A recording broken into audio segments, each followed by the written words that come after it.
Nigerians have taken to the streets to protest the high price of food and other commodities amid a worsening economic crisis. The unemployment rate has also risen to 5% in the third quarter of 2023. The Nigeria Labour Congress has also given an ultimatum to the federal government to address the continuous hardships that face a two-day national protest at the end of the month. Economic analyst Ernest Ogbebor joins us via video link from Abuja to discuss these issues. Ernest, appreciate your time. Thanks so much for coming on to Africa Today. Just paint a picture for us of the situation in Nigeria at the moment, particularly as a result of these growing hardships and the threat of an impending strike. Okay, thank you very much. Thank you for having me.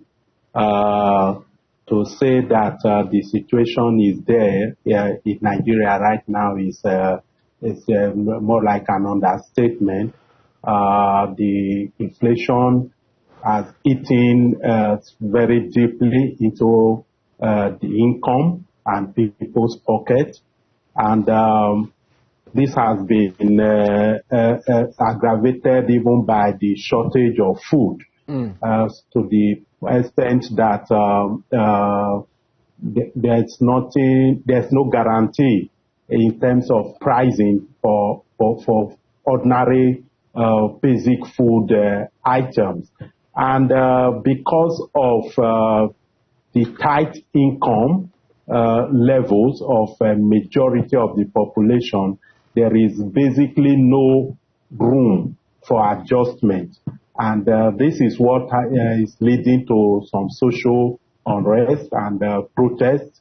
And it's also why the labor unions trying to provide some leadership and try to help their members are also sort of threatening a showdown, just trying to see how everyone can survive the situation that we have found ourselves, as it were. So interestingly, there seems to be a bit of conflict between President Bola Tinubu and his Vice President Kashim Shettima, who'd suggested that there was a need to possibly import food and potentially control the prices. But President Bola Tinubu suggests that Nigeria must find its own homegrown solutions. Yes, again, that is even another challenge that is causing a lot of unrest, or rather that is making people uncomfortable, because government, when we say government, now we're talking of the people who make up the government, between the president, the vice president, the ministers, head of agencies, ministries and departments. They don't seem to be speaking with the same voice. They don't seem to be going in the same direction. They don't seem to have sat down to look at this problem and come up with a solution by the administration, by the government. So when this kind of conflicting, at best we just call them opinions, come from people who ordinarily should have the responsibility to sort the people out, get this problem solved, then the people have no confidence, and the people don't now think that anybody is looking out for them, that anybody is actually working on this problem. That is where it is. Whereas the vice president is saying we need to get food in, control the prices and allow people to first eat. The president is saying no, we can ride this storm. Let's wait, appealing to people to bear with him while he is working. But what he is working on is what the people are also saying. We need to know exactly what you are working on. So that if we are going to wait, if we are going to be patient, we need to have a timeline. We need to know what is there. There is nobody in government today that we can say, okay, this is the person whose hand is on this deck and who is working directly on this problem. So let's unpack President Bola Tinubu's journey since he took over as president of Nigeria. One of the things that he did was he took away subsidies around fuel, and obviously that sent those prices skyrocketing, and I think it's almost had a ripple effect, which has brought us to where we are today. Very true, very correct. On his inauguration speech on the 29th of May, he made that blanket statement that subsidy was gone. That kind of statement immediately, before he finished his speech, queues were already at filling stations, people trying to see if they could get fuel into their cars at the prevailing rate as at then. And of course, everyone was watching and listening. So the immediately adjustment of pump prices started at dispensing stations. And that was the beginning of the crisis. Now, fuel is really at the bottom of everything. It's at the base of everything that drives economy here, whether it's transportation, whether it's production, and everything. So once he made that statement that touched that base, every other thing had to shake. That is exactly what happened. Now, in making that statement, my assessment was that he did not understand the weight of his words starting from that moment he took the oath of office. He did not understand that he was speaking as at that time now as president, whose words is almost like law, and there is policy direction and everything. There was no preparation. He had no cabinet. He didn't discuss it with anybody. So there was no preparation to cushion the effect of what was to come. So we have gone 8 months from that statement.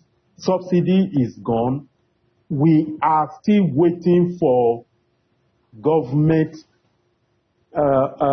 program to cushion the effect of that subsidy removal, which led to increase in pump price of fuel. That is just where we are right now. Nothing yet that we can say, okay, this is government program and a response to this statement that subsidy was gone.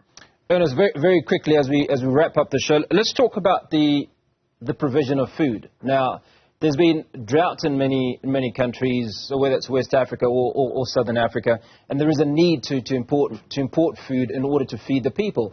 Now, if President Bola Tinubu says we're not going to import the people, what are the potential catastrophes that would emanate from a shortage of fuel in Africa's most populous nation? It's unimaginable, really, and honestly speaking. The continent have absorbed a lot of displacement, a lot of conflict that have displaced people, maybe hunger in some other places. But it's unthinkable and unimaginable to think that to have a situation where Nigeria, with over 220 million population, go into that crisis that probably will lead to mass exodus of people from this country. And I don't know which African country has the capacity to absorb that kind of migration. So it's something that one would rather not imagine. But I think that it is also unfortunate where we are. The reason we are here with food crisis and shortage of food is also because we have had successive government that did not acknowledge what the problem was. When we started having insecurity and the terrorists, bandits, whatever name they are called, were stopping farmers from accessing their farmland, nobody in the corridors of power could think that this is going to cause shortage of food. It was seen as a farmer header crisis, and they continue to treat it like that, not understanding that the farmer is the one who feeds all of us. So if he could not, and he has not been able to access his farm, now he can't provide food for all of us, then we are where we are now. It's also about denial. It's about not acknowledging the situation by government and stuff like that. I think that there is need to get food into Nigeria, whether we are importing it, whatever the government is doing. Over 2-3 weeks now, the president talked about releasing grains from the strategic grains reserve of the federal government. Nobody has seen a bag of grain from anywhere, you know. And why is it taking that long to respond to this crisis is where the issue is. Ernest, appreciate your time. Thanks so much for speaking to us on Africa Today and unpacking those issues for us. That was economic analyst Ernest Ogbebor in Abuja, Nigeria.